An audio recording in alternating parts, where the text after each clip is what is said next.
et pour lancer un petit peu le débat sur le thème qui a réuni un certain nombre d'intervenants ce matin et quelques survivants. Je ferai peut-être parler les absents. Bien, le thème qui, moi, m'a un peu choqué, provoqué, c'était d'abord construire du commun et un monde, excusez du peu, en perte de repères. J'ai donc décidé d'adopter le slogan du président de l'ANM que j'ai découvert ce matin, NPSA QQA, traduire par ne pas s'affoler quoi qu'il arrive. Donc d'abord, construire du commun, réponse NPSA, ne pas s'affoler, c'est à ma connaissance ce que nous faisons, et cela a été rappelé notamment par Jean ce matin, depuis les cahiers de doléances, la rédaction des droits de l'homme, depuis 1789, continuellement construire du commun, tant bien que mal, avec toutes sortes d'avancées et de reculs. Aujourd'hui, 1 million d'associations existent en France, 20 millions de citoyens les font vivre, ainsi que des centaines de parlementaires, de syndicalistes, de gilets jaunes, de pétitions de salopes et autres, qui attestent la manière dont notre société, vigoureusement, ne cesse d'essayer de construire du commun au-delà de ce qui sépare les castes, les clans et les groupes fermés. Bref, dans une société, on fabrique du commun au travers du conflit, au travers de la revendication, au travers de l'affirmation de soi. Un conflit, après tout, c'est la rencontre de plusieurs libertés qui s'affirment et se confrontent. La question pour nous, médiateurs, c'est de savoir si on dépassera ce conflit par la violence ou par des moyens non violents, ce que nous prônons et essayons de développer dans nos sociétés. Est-ce que nous sommes dans un monde en perte de repères ? Là encore, NPSA, ne pas s'affoler, quoi qu'il arrive. Je serais tenté, pour allumer un petit peu le débat, sur des registres qui n'ont été que partiellement peut-être évoqués ce matin, notamment par Jean-Pierre et par Jacques. Encore heureux que notre monde soit en perte de repères. Tout dépend des repères dont on parle. À certains égards, ce n'est pas trop tôt. Je veux bien qu'il nous faille un cadre, Jacques Dallès l'a bien rappelé. Faut-il pour autant qu'il y ait un carcan, et faut-il que ce carcan soit celui que nous appellerions héritage et qui en réalité est la soumission à l'art de subir un passé qui écrase nos velléités de liberté aujourd'hui. Faut-il donc parler de perte ? Oui, après tout, on peut parler de perte de repères. C'est ainsi que nous avons tristement perdu, au fil du temps, l'esclavage. Nous avons perdu la religion unique et d'État. Nous avons perdu l'aliénation absolue ou relative des femmes aux hommes. Nous avons perdu le blasphème, la censure, la pédophilie, les 18 critères de discrimination prohibés par la loi. Tous ces précieux repères non dits ou proclamés qui servaient à structurer la société et que les élans de liberté issus de la société civile, comme c'est le cas de la médiation, ont perturbé, renversé, souvent par des moyens non violents. C'est le cas des grandes actions liées à la parité, aux droits des enfants et que sais-je encore, aux objecteurs de conscience et autres. Il y a donc bien une perte de repères, mais peut-être une perte salutaire de repères, lorsque nous reconstruisons nous-mêmes les règles selon lesquelles nous souhaitons œuvrer. Alors il y avait ce matin plusieurs tables rondes. Je ne sais pas dans quel ordre les questions seront posées, est-ce que ce sera par table ronde ou non. En tout cas, moi je m'étais forgé une petite leçon de chaque table ronde pour remplir mon office. Le premier, c'était sur les questions religieuses, un conte soufi que certains d'entre vous connaissent, qui est assez célèbre, et dans lequel un homme passe pour sage, très sage. On lui demande pourquoi il est si sage, comment il fait, et il répond que c'est ce qu'il sait, parce qu'il sait ce qu'il y a dans le Saint Livre, dans le Coran. Et tout le monde s'incline avec vénération. Puis chaque fois qu'il accomplit quelques remarquables actes de sagesse, on lui repose la question, il fait la même réponse, et un jour, comme dans tous les contes soufis, qui sont la sagesse des fous et la sagesse des idiots, un homme plus bête ou plus fin que les autres, plus con, ou ce qui est peut-être synonyme, plus intelligent que les autres, lui dit « Mais tu nous dis toujours que tu sais ce qu'il y a dans le livre et que c'est pour ça que tu es sage, mais qu'y a-t-il au juste dans le livre ?» Et la réponse fameuse du sage, c'est « Il y a une lettre de mon ami Abdullah que j'y ai soigneusement fait plier, et une fleur que j'y ai fait sécher. Donc, bien sûr, les carcans, les repères, les textes, qu'ils soient religieux ou juridiques, ils servent évidemment à enserrer, à protéger ce qui a une valeur humaine. Quand il y a, comme le disent toutes les religions, la lettre sans l'esprit, il n'y a plus grand-chose qu'un carcan que les citoyens ont le droit de faire imploser. Deuxième table ronde, eh bien, c'était l'intervention de Jacques Dallès, qui était une table ronde à lui tout seul, et qui nous a dit la diversité, la complexité de la position, de la posture du droit et du juge. Je ne vais certainement pas gloser, je me contenterai d'une phrase, une phrase d'Alain, une phrase très belle d'Alain. J'allais prendre une phrase de Carbonnier dans Flexible droit, mais j'y ai renoncé. Et cette phrase d'Alain dit « La justice, et c'est ce que nous recherchons en médiation, quelque chose d'ajusté, quelque chose d'équilibré, quelque chose de mutuellement acceptable et accepté, la justice, elle se doute sur le droit qui sauve le droit. » Et on comprend que les juges soient dans le doute. Mais cela, là encore, est salutaire. Ce n'est pas le signe qu'ils auraient perdu le sens de la loi et de l'état de droit. Puis je réunirai les troisième et quatrième tables rondes en faisant remarquer que, ma foi, le recours à l'approche artistique et l'intelligence artificielle, et j'espère qu'Olivier Bernard ne me contredira pas, c'est bien dire la même chose, n'est-ce pas?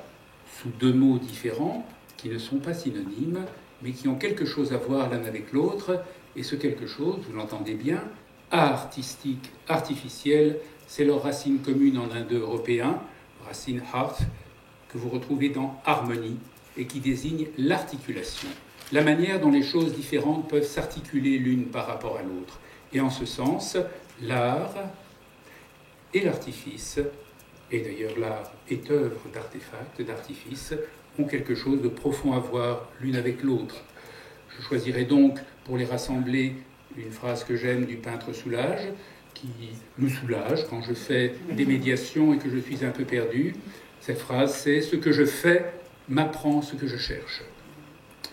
Et ma foi, juste pour Jean-Pierre Klein, qui a employé 5 ou 6 fois le mot « symbolique », qui est un mot précieux pour les médiateurs, car il signifie en grec ce qui rassemble. Le contraire de symbolique, comme nombre d'entre vous le savent, c'est diabolique. Je vous remercie.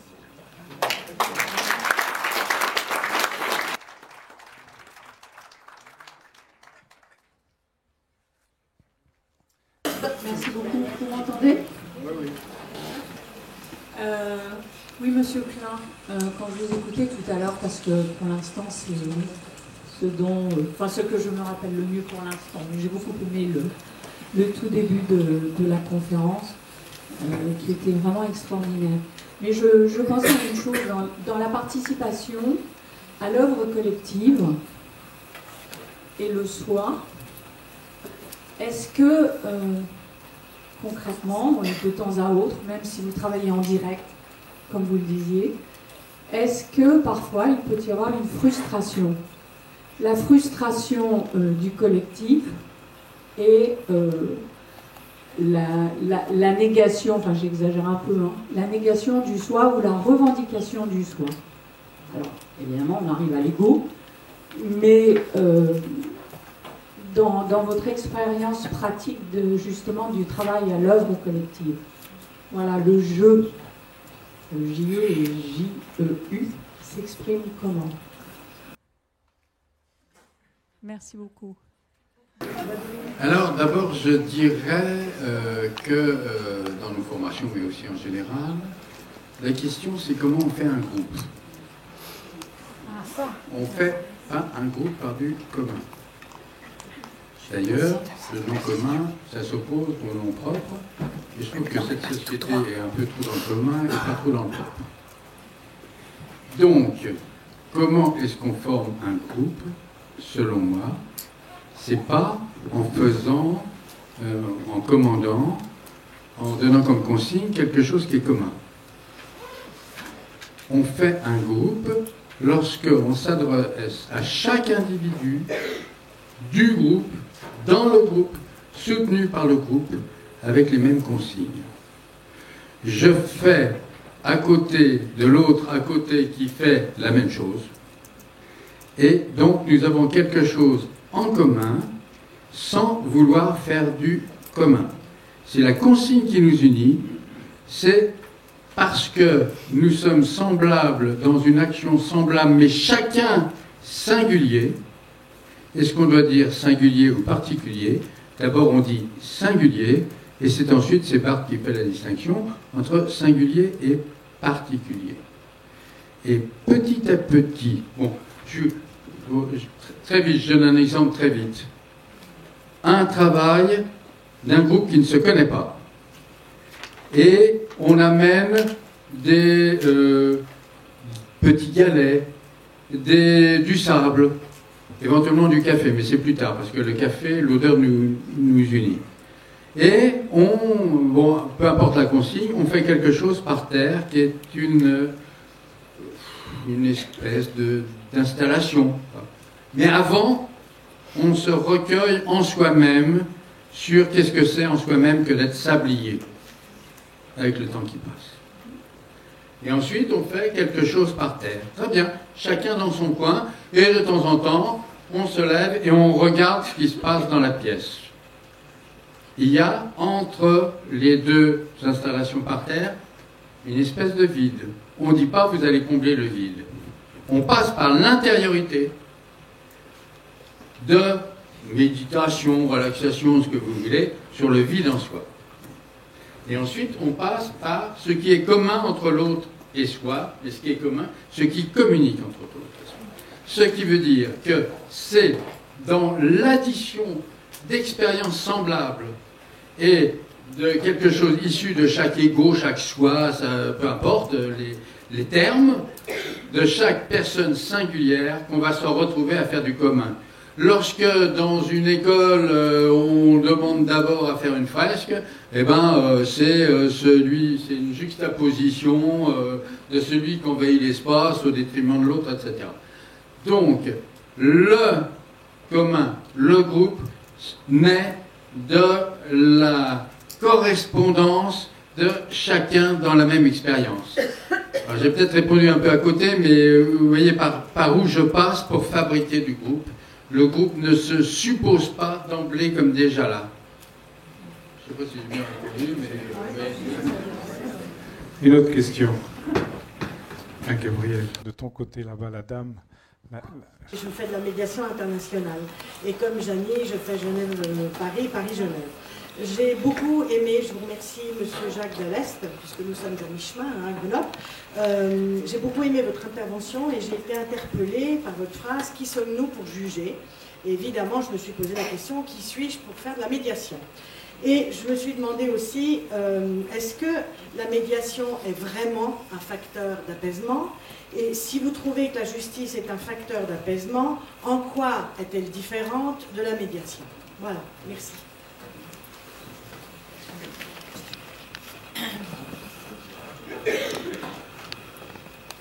Oui, justice-médiation.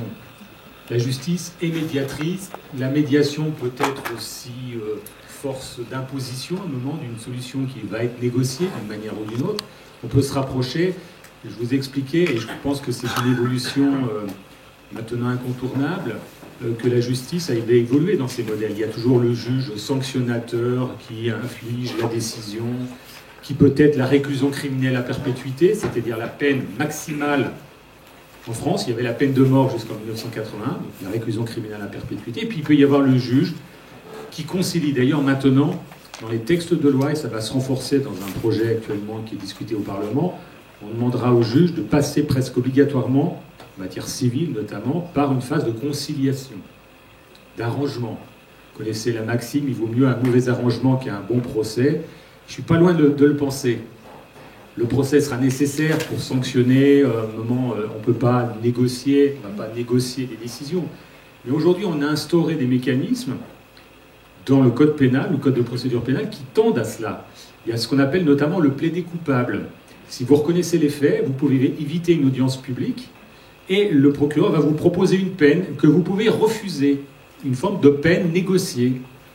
et qui peut-être qui sera validé par un juge, si vous l'acceptez. Oui, on va dans ce sens-là, de la discussion, même avec une personne qui a commis une infraction. On pourrait très bien dire, est-ce que c'est normal de discuter, de négocier une peine avec quelqu'un qui a commis une infraction? Et pourtant, on sait que si on veut éviter la récidive, la réitération, il vaut mieux faire comprendre au contrevenant que là, lui faire partager un peu ce qu'il a fait commettre, peut-être la souffrance d'une victime, et d'intégrer chez lui l'idée de ne pas recommencer. Je crois aussi, par exemple, aux rencontres condamnées victimes, condamnées des gens qui sont incarcérés, qui n'ont pas idée du préjudice qu'ils ont commis, de leur faire rencontrer des victimes, pas forcément leurs victimes, ce qui est assez compliqué, mais de comprendre aussi, dans un souci presque prophylactique, d'éviter la réitération. Alors on est toujours, nous, dans cette idée-là. Sanctionner, oui, l'acte passé, mais éviter de renouveler cet acte. Et c'est ce que nous renvoie la justice prédictive, dont on a parlé ce matin. Jusqu'où peut-on prévenir un moment? Vous savez qu'aujourd'hui, on a l'impression que c'est comme peu le thermomètre qui fait la maladie, c'est la justice qui fait les criminels. Comment quelqu'un a tué, a violé, a agressé, c'est un peu la faute à la justice qui n'a pas su trancher, intervenir. Et un peu, on renverse un peu le champ des responsabilités. La médiation, c'est un arrangement aussi, avec d'autres ressorts, on n'est plus sur un impérium, mais vous représentez une autorité. Vous incarnez une autorité, vous, médiateur, parce que vous êtes formé pour. Vous êtes habilité. N'importe qui n'est pas médiateur. Et donc, il faut au moment que vous ayez cette autorité, qui n'est pas une autorité forcément venant de haut, mais qui vous donne une légitimité. Et souvent, on disait, est-ce que vous, juge, vous avez le droit de juger? Vous n'êtes pas élu. Ça, ce sont des hommes politiques qui nous ont renvoyé ça. Comment vous, juge, vous me mettez en cause, moi, politique, élu par le peuple? Et moi, j'ai envie de répondre, certes, c'est un modèle comme un autre, le modèle français, où il faut passer par une école, etc. On pourrait être juge élu, comme ça se passe aux États-Unis. Est-ce qu'on, pour autant, on serait plus légitime? Je pense qu'il y a deux autres considérations. Il y a la compétence technique et l'honnêteté.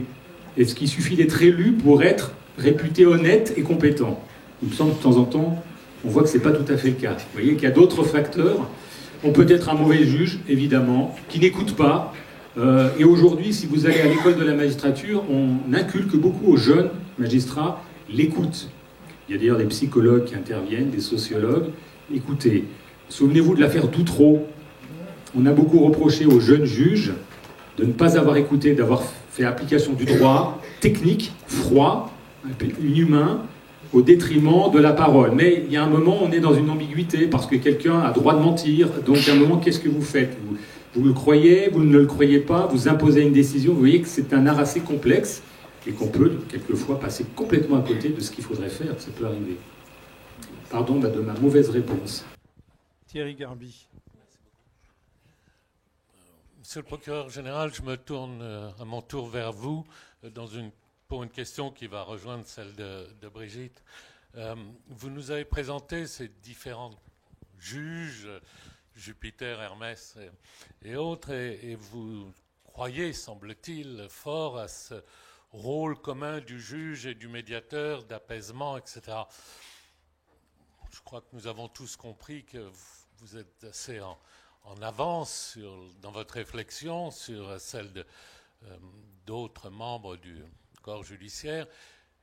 Nous nous apercevons que la médiation est un choc culturel qui, en France, a déjà 25 ans d'âge, bientôt 30 ans d'âge. Ça commence à démarrer. Il faudra peut-être une autre génération pour que la médiation devienne quelque chose de courant dans les mœurs du pays.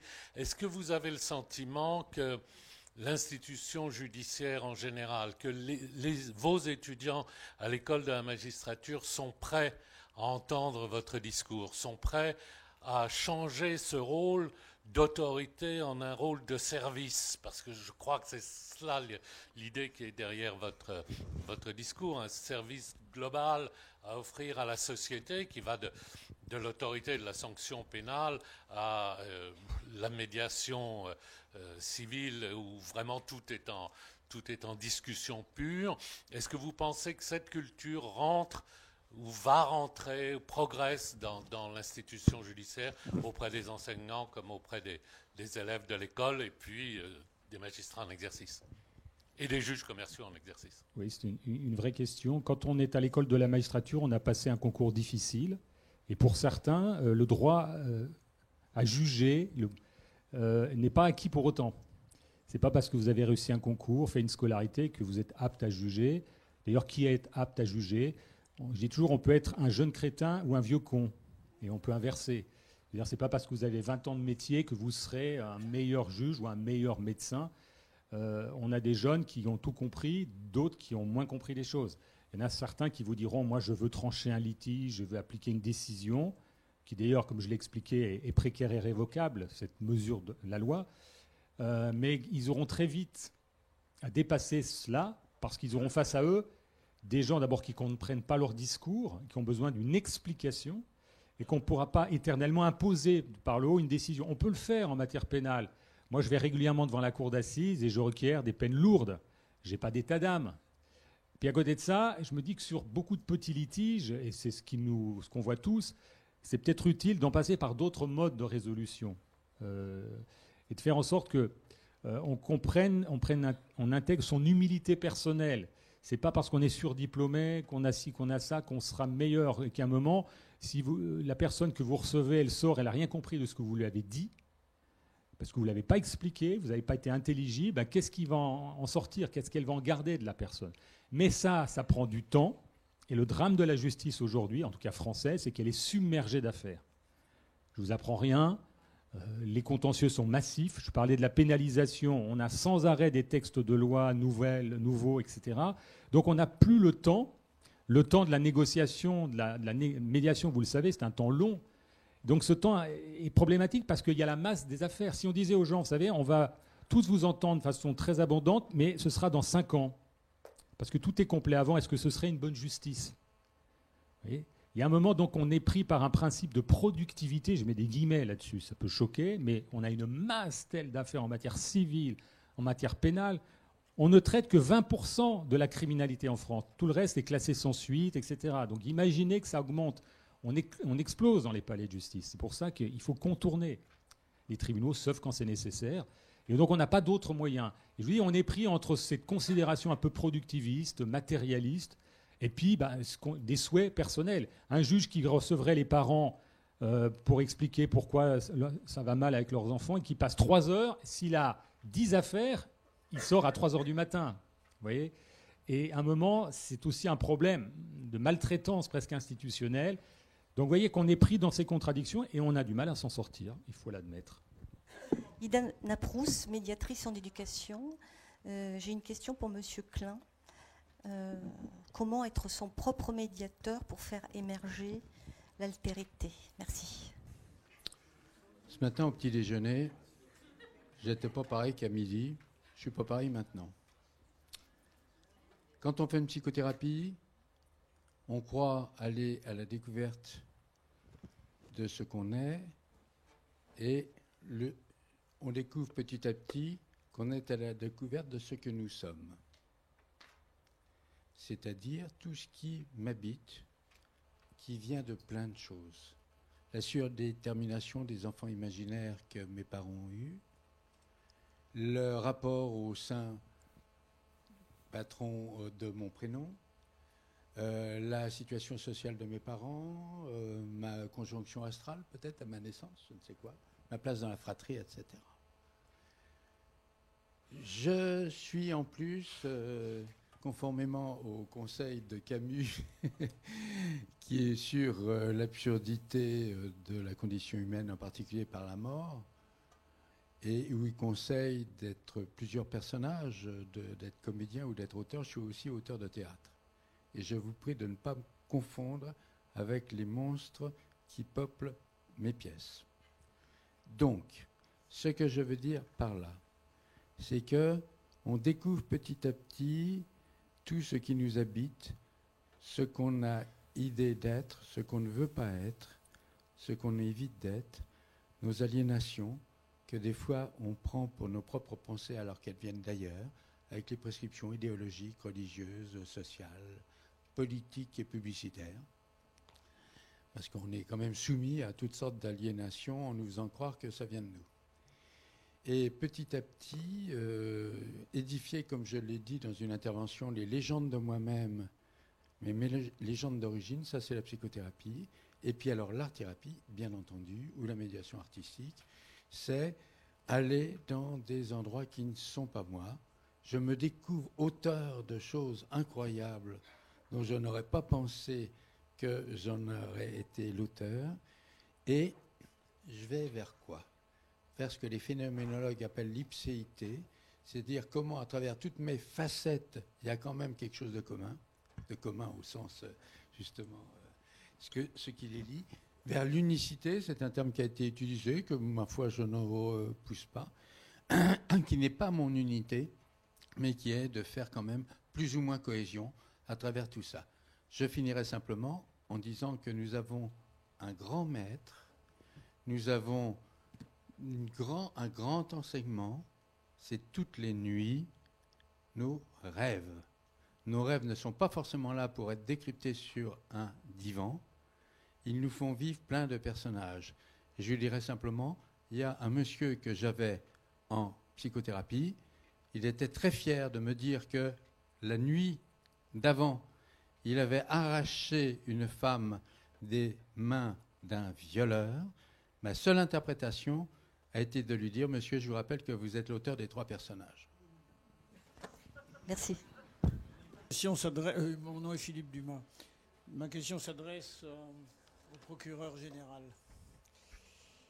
2 questions en vérité. La première, c'est que les médiateurs, surtout quand ils interviennent dans des conflits entre entreprises, mais pas seulement d'ailleurs, peuvent être amenés à être confrontés à une situation... Comment ? Si. Bon, alors je répète. Un médiateur peut être confronté à la situation suivante, surtout dans des conflits concernant des personnes morales, mais pas uniquement. Si, dans le courant d'une médiation, il découvre une infraction pénale, abus de biens sociaux, toute chose de ce genre, ou entre personnes physiques, je ne sais pas quoi, n'importe quel délit, voire crime. Je pense à quelques cas, non pas que j'ai vécu, mais qu'on m'a raconté. Que doit-il faire ? Les fonctionnaires sont astreints à l'article je ne sais plus combien du Code de procédure pénale qui les oblige à dénoncer au procureur de la République. J'ai été moi-même fonctionnaire dans le passé chargé d'enquête et de vérification, mais je ne le suis plus. À votre avis, que doit faire un médiateur dans ce genre de circonstances ? Deuxième question. Depuis maintenant un certain nombre d'années, prévaut la règle de la présomption d'innocence. D'ailleurs, depuis un certain nombre d'années, je crois que ça fait depuis assez longtemps. Or, il n'y a pas de jour où, en lisant les médias, s'il s'agit de médias écrits, ou en les regardant la télévision, ou enfin tout contact de ce genre, on ne voit des propos du type Monsieur X ou Madame Y, généralement il n'y a pas ni Monsieur ni Madame, d'ailleurs, il y a le prénom et le nom, qui est présumé avoir commis tel crime, ou qui est présumé avoir commis telle infraction. Il faut dire que ce n'est pas facile quand, par exemple, il s'agit d'un crime, de présenter l'état de l'affaire en disant Monsieur X ou Madame Y, qui est présumé ne pas avoir commis ce crime. Or, c'est tout le temps ça qui arrive. Dans tous les médias, c'est comme ça. Alors, que devient la présomption d'innocence dans ces cas-là, si la première façon de parler des choses, c'est de dire Monsieur X ou Madame Y, qui est présumé, parce que maintenant, en général, on dit présumé. On ne dit plus qui a commis tel crime, mais qui est présumé l'avoir commis. C'est exactement l'inverse de la présomption d'innocence. Alors, qu'en pensez-vous ? Alors, sur la première question, moi, je vous encourage à dénoncer au procureur de la République toutes les turpitudes dont vous pouvez avoir connaissance, si elles sont de caractère pénal. Alors après, se pose toujours la question du secret professionnel.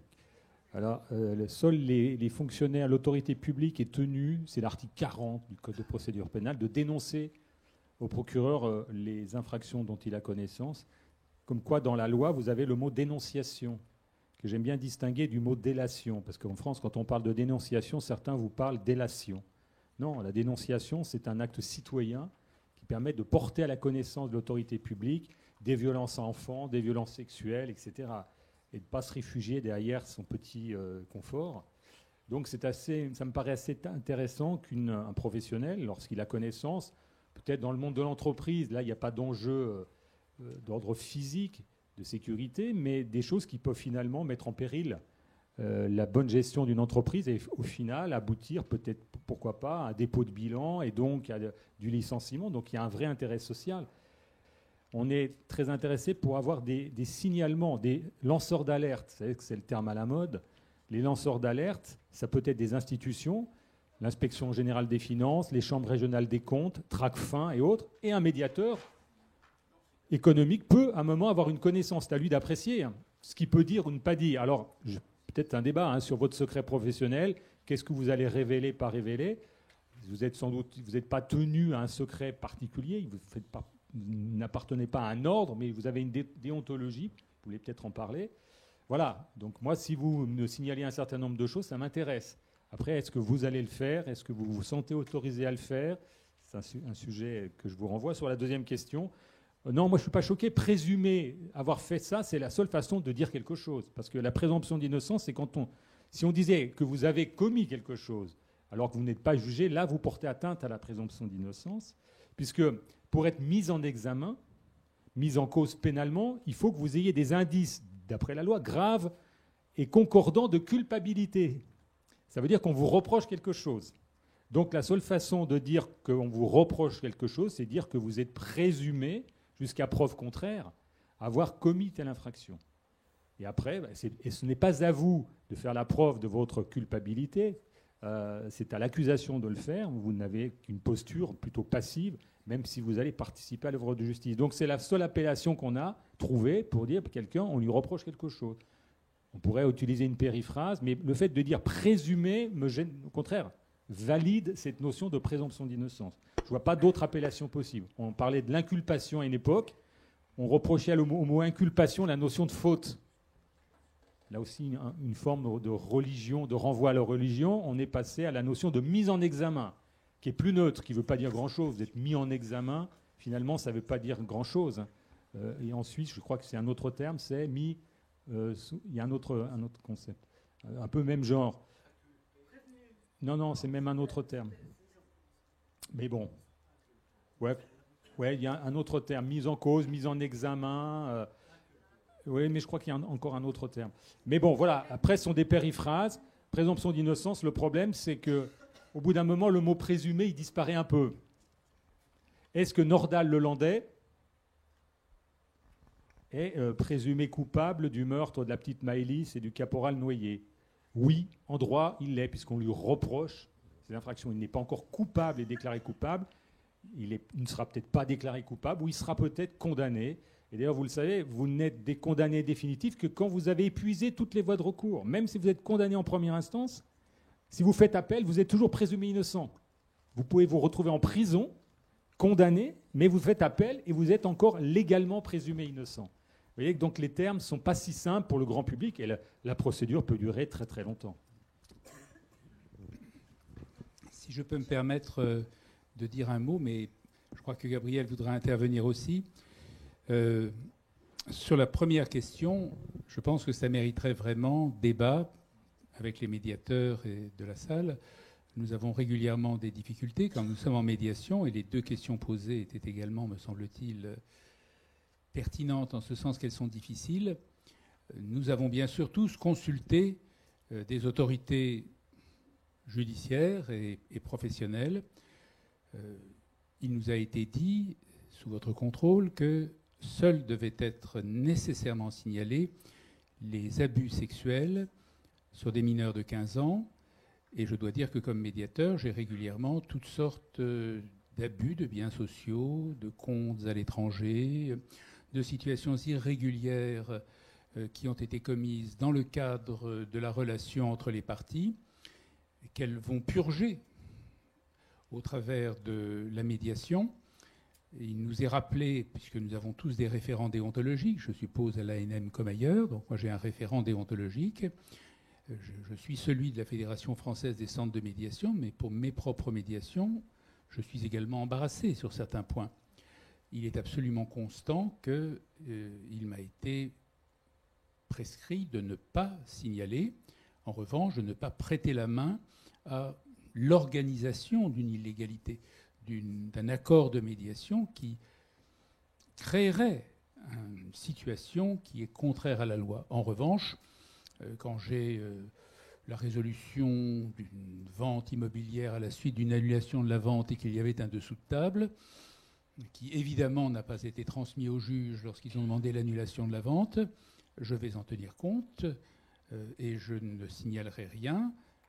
C'est à eux d'apprécier quelle est désormais la valeur réelle que représente à leurs yeux le bien qu'il faut restituer, d'en tirer les conséquences. Simplement, je ne pourrais pas prêter la main, par exemple, à une optimisation fiscale, entre guillemets, qui, elle, serait une entrave à la bonne marche de l'administration fiscale.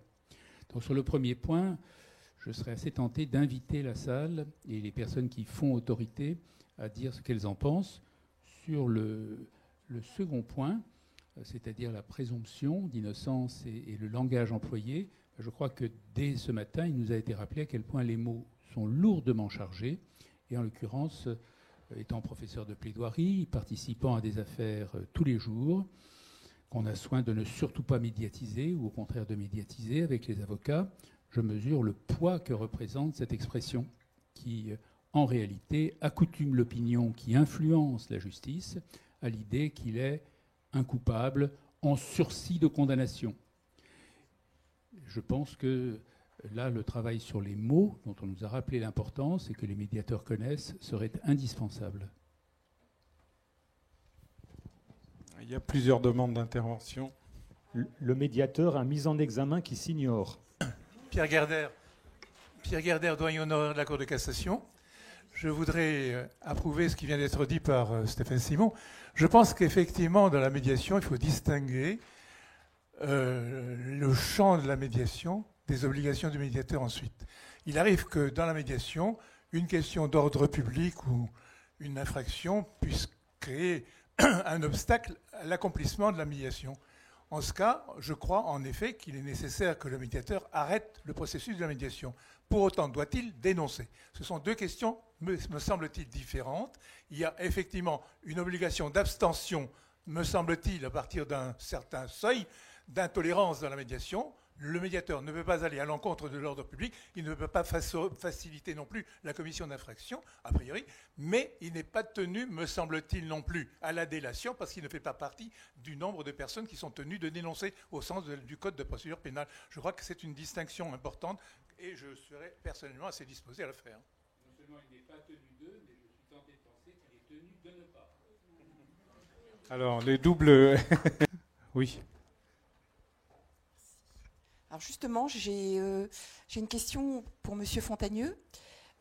J'ai apprécié, j'ai été très très sensible à la notion d'exemplarité que vous avez proposée, si j'ai bien compris, ce matin, où c'est finalement la notion de savoir-être qui a été mise en évidence. Et ma question s'adresse à l'homme de foi, dans la mesure où les médiateurs sont aussi quelque part des personnes qui ont la foi en l'homme, mais qu'ils désespèrent aussi très souvent de faire passer le message du rétablissement de la communication parce qu'ils voient en face de lui une lueur moqueuse dans le regard de son interlocuteur, parce qu'on est à une ère où le lien, la relation n'est pas une préoccupation. Que diriez-vous à un médiateur qui parfois désespère de rétablir le lien? Qu'est-ce que l'homme de foi peut apporter, je dirais, le petit plus qui va nous booster? Merci.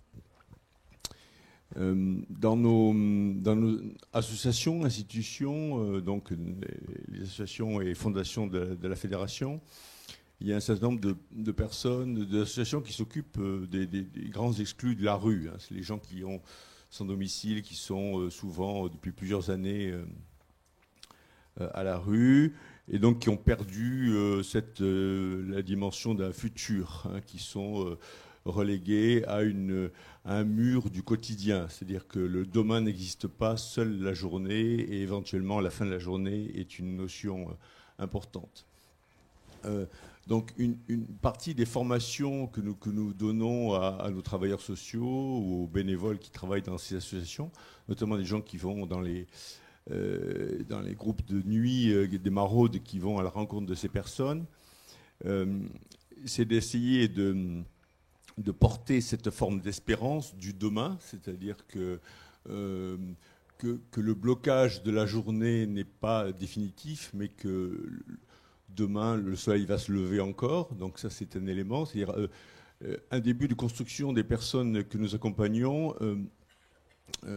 s'avère positif quand le lendemain commence à être entrepris. C'est-à-dire que quand il commence à percevoir que demain, on pourra prendre une douche et après-demain, on pourra avoir un hébergement. Et ça, c'est un élément, donc d'essayer d'instituer cette dimension de l'espérance ou du suivi d'un nouveau lever du soleil. Et le deuxième élément que je voudrais dire, c'est dans les formations que nous faisons, nous essayons de demander à ces personnes, je reprends toujours ce cas des gens qui travaillent dans les maraudes ou avec les gens qui sont à la rue, de se mettre au niveau de ces personnes. Et donc, on a fait des formations sur le fait que, vous savez que les personnes qui sont à la rue sont au ras du bitume, si je peux dire. La plupart du temps, la position, c'est allongé, hein, ou assis ou allongé. Et donc, nous demandons aux gens qui les accompagnent, enfin, qui vont à leur rencontre, de se mettre à leur niveau. Ça veut dire surtout pas de parler d'en haut vers en bas, mais de s'asseoir ou de s'allonger. Et donc, nous avons des personnes qui dialoguent allongées sur le bitume en même temps que les autres, en même temps que leurs interlocuteurs, pour qu'il y ait une forme d'égalité ou de niveau de communication qui puisse se faire et d'acceptation du dialogue. Parce que souvent, avec ces personnes, la fonction même de la parole a disparu. Ce sont des gens qui sont très souvent dans leurs droits, dans leur capacité, leur espérance a été niée ou en tout cas a été détruite. Et donc, ils ne parlent plus, ils subissent et ils survivent. Et donc, la seule façon de rétablir le dialogue, c'est une forme d'équité de niveau. Et ça fonctionne très bien. C'est-à-dire que, alors, ça ne fonctionne pas la première fois, mais au bout de la troisième maraude de nuit, le troisième jour, quand la température commence à baisser un peu plus fort et que le travailleur passe plutôt 3/4 d'heure allongé par terre à côté de la personne, le dialogue, oui, la communication peut commencer. Et donc, je ne sais pas si on peut faire une analogie avec ce que vous vivez dans le rôle de la médiation, mais il y a quelque chose autour de cet accompagnement, de cette mise à niveau et pas de la position supérieure, en tout cas dans le dialogue, mais plutôt d'être en humanité. Alors, dans le langage, nous disons en fraternité, avec la personne qui est là, en dehors du fait qu'elle sent mauvais, qu'elle ne s'est pas lavée, qu'elle est souffrante, etc., qu'elle ne parle plus et qu'elle a bu un peu trop. Finalement, cette position d'égalité, de non-surplomb est très efficace. C'est-à-dire vraiment sur un plan opérationnel, nous constatons un progrès. Alors ça ne veut pas dire que ces personnes vont se lever du jour au lendemain et dire d'accord, je pars dans un CHRS pour pouvoir débuter ma vie. Mais en tout cas, cet élément est très efficace. Et voilà, j'ai envie de répondre de cette façon à cette... Il m'arrive... Lorsque nous sommes confrontés à ces situations, et nous le sommes tous, des blocages temporaires parfois, mais qui nous font désespérer des possibilités de reprise d'une communication, d'emprunter à quelqu'un qui n'est pas notoirement connu comme un grand philosophe, bien qu'il ait une pensée très aiguë, qui est le grand sportif Michael Jordan, qui a écrit un petit ouvrage qui s'appelle « N'abandonne jamais, Never Give Up », et dans lequel il dit « Step by step, I know no other way ». Un pas après l'autre, je ne connais pas d'autre chemin. Et je pense que nous sommes tous très obsédés et très inquiets du résultat. Nous voudrions franchir les obstacles et non pas les faire en sorte qu'ils s'effritent, qu'ils s'effacent peu à peu. Et toute démarche pour forcer le destin, pour aller plus vite que l'état dans lequel est l'autre, l'état de réceptivité de l'autre, est vouée à l'échec, même si nous y mettons, et surtout si nous y mettons beaucoup d'ardeur et de bienveillance. Avant de poser ma question, j'aimerais soumettre à votre réflexion un extrait de l'ouvrage d'Antoine Garapon et Jean Lassègue intitulé « Justice digitale ». Et le passage est intitulé « Une inversion des principes démocratiques ». Alors que le propre de l'audience, et plus largement de la démocratie, est de tout soumettre à la discussion, cette nouvelle forme de justice digitale rêve d'une solution indiscutable car fondée sur des algorithmes et la fiabilité de la blockchain. Alors que le procès reposait sur un mécanisme de représentation, cette justice fait le choix de l'abstraction. Elle est non figurative. Toutes les opérations se déroulent dans un univers dématérialisé. Alors que le procès reposait sur la confiance faite à la force des citoyens réunis, cette nouvelle forme ne jure que par incitatif, menace et gratification. Alors que l'idéal du service public se mettait à distance du marché, cette justice fonctionne avec le nouveau marché du règlement des conflits qui solvabilise le désir de paix sociale de nos concitoyens. Le savoir destiné à comprendre et à changer le monde ne s'inspire plus d'un horizon de sens ou d'une utopie. Non, il est devenu une forme graphique, purement logique, qui ne permet pas la ritualisation. L'automatisme est le contraire de la politique en démocratie, laquelle se construit sur fond de discussion et d'une indétermination radicale. La technique réintroduit de la certitude. Peut-être faut-il chercher dans cette opposition les raisons profondes de ce nouveau mythe dont témoigne la justice digitale. Il nous délivrerait de la difficulté de vivre sous le régime d'indétermination qui est le propre de la démocratie. Alors, à part la menace du terrorisme, est-ce que nos démocraties sont sous la menace de la justice digitale ? Pour le plaisir de la contradiction, mais en le pensant vraiment avec Janie, en disant l'intelligence artificielle, toute intelligence est un artifice. L'écriture a été dénigrée en Grèce parce qu'elle mettait fin à la pensée orale, directe, que c'était une pensée congelée à laquelle on ne pouvait poser aucune question et qu'elle mettait fin au débat vivant entre les êtres. Il y a donc eu un siècle de lutte contre l'écriture en Grèce avant qu'on ne se résigne à l'écriture. Je ne vous ferai pas toute l'histoire de l'imprimerie et je ne vous dirai pas à quel point le dictionnaire était un merveilleux outil d'intelligence artificielle qui m'apporte à mon gré des connaissances que je n'ai pas et dont j'ai besoin, à condition bien sûr je puisse leur faire confiance. Et donc, dans les tribunes de ce matin, à part la peur très communautaire des anglicismes, qui m'a beaucoup amusé, je n'ai entendu que des choses de bon sens disposées démocratiquement dans une société de l'ensemble des décisions de justice qui sont accessibles à tous et en réalité impossibles à consulter. Ça me paraît être un outil utile et je redoute que dans le monde des médiateurs, on se montre conservateur de ce qu'on a créé, puriste avec une tentation de rejeter tout ce qui vient enrichir, alimenter les pratiques contemporaines. Ce sont des outils nouveaux. Il appartient à des êtres humains responsables de s'en saisir et d'en faire bon usage et d'en critiquer les dérives et les mauvais usages. Je pense donc, pour ma part, que de même que j'ai entendu, et pas ici, et je m'en réjouis, quelques combats d'arrière-garde sur comment faire des médiations sans rencontre physique, comment faire des médiations par Skype ou par courriel ou par téléphone, vous n'y songez pas. On y songe et quand on est confronté à la réalité, on s'aperçoit que c'est bien utile, bien précieux, lorsque un des parents est en Tunisie et l'autre en France, de pouvoir utiliser le Skype pour faire une médiation, pour ne parler que de la dernière que j'ai faite. Donc je pense que la modernité, comme tous les nouveaux outils sociaux ou technologiques, doit être maîtrisée par les acteurs responsables. Et nous sommes tous ici suffisamment soucieux de la préservation de la qualité humaine des rapports humains pour essayer de faire en sorte de ne pas être asservis par un nouvel outil, mais de pouvoir en faire un meilleur usage au service des acteurs de la vie sociale.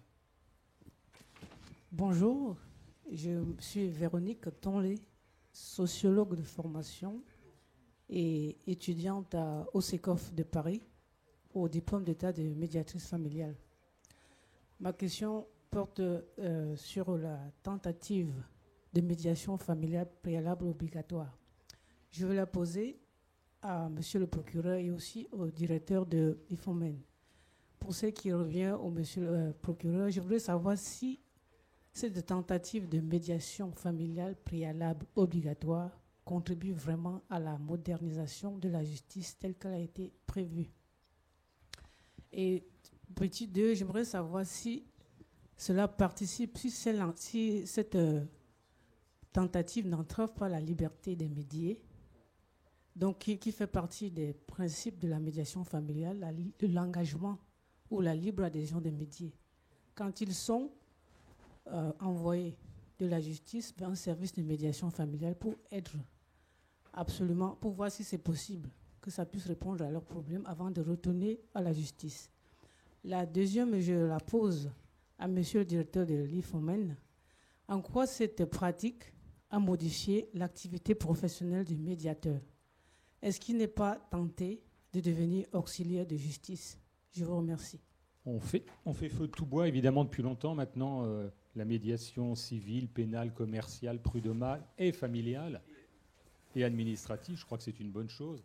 Vous savez, arriver à faire entendre raison chez des parents qui s'opposent, on sait que c'est... Vous savez, on dit toujours que la famille, c'est le lieu des plus grands amours, mais aussi des plus grandes haines. On se tue dans la famille. C'est d'ailleurs l'endroit le plus dangereux, hein, la cuisine. Un meurtre sur 2 en France et le meurtre d'un couple. Et oui, on dit toujours la famille danger, c'est là qu'on meurt, on meurt, et qu'à un moment, il faut une tierce personne, même autre que le juge, qui puisse prendre du temps, de l'écoute et mettre sur un pied d'égalité. Parce que dans la justice, il y en a toujours un, soit le procureur qui poursuit quelqu'un, un parent qui ne paye pas ses pensions alimentaires, donc il y a déjà une forme d'inégalité, soit une personne qui assigne une autre en justice.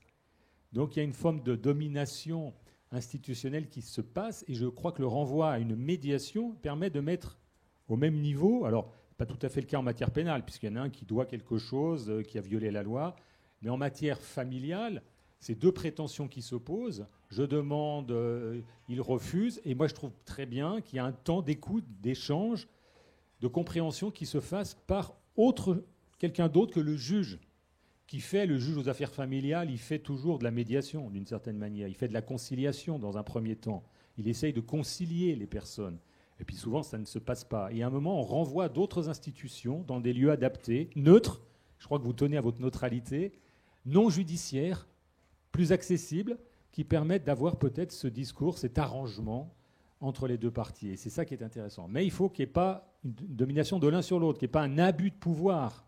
C'est pour ça que vous avez noté que les médiations, on ne peut pas les faire en matière de violence conjugale sans l'accord, voire même une démarche de la victime. Sinon, ce serait une forme d'abus de pouvoir de l'un sur l'autre, en mettant au même niveau le mari violent et la femme violentée.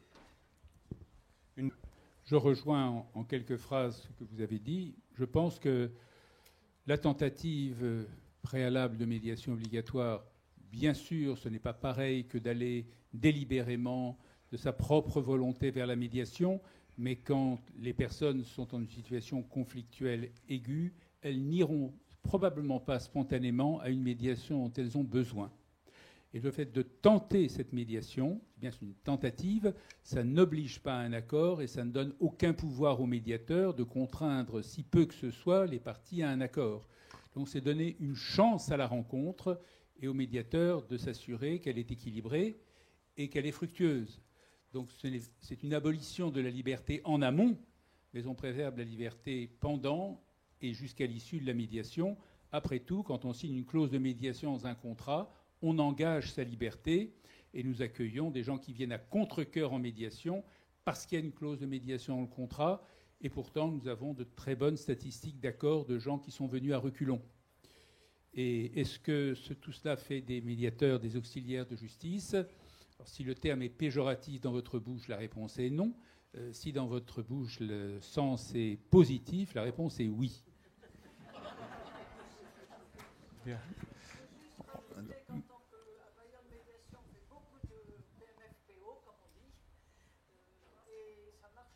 la question était toute simple, c'était si on fait de la justice digitale, qui seront les garde-fous et peut-on avoir... Réponse, comme toujours, le Parlement, les citoyens, les associations, les acteurs économiques qui payent pour avoir des renseignements fiables, enfin l'ensemble des acteurs de la société, comme toujours, face à toutes les technologies.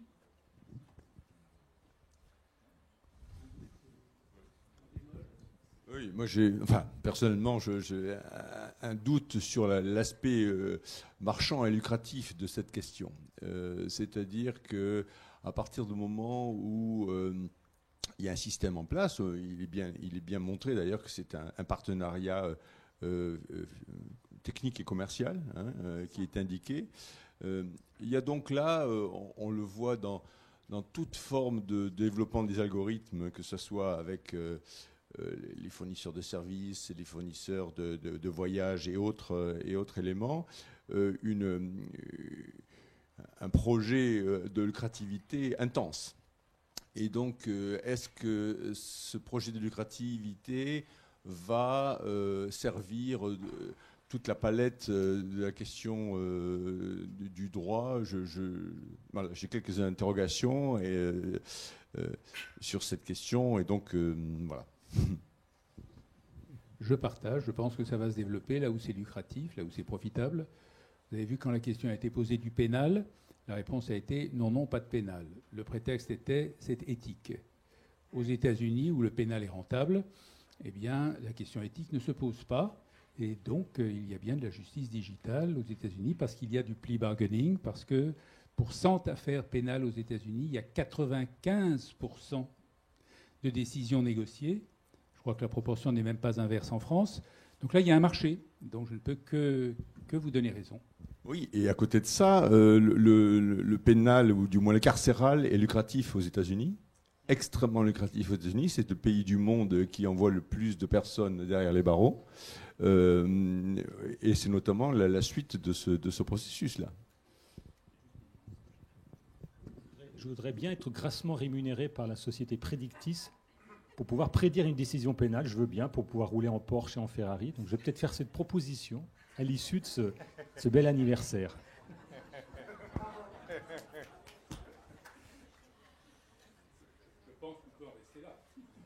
Oui, la Porsche, là, vraiment, personne ne résiste, monsieur le procureur général. Je vous signale que les débats sont enregistrés, donc est-ce que vous souhaitez qu'on enlève cette partie-là? Je ne suis jamais venu aujourd'hui. D'accord.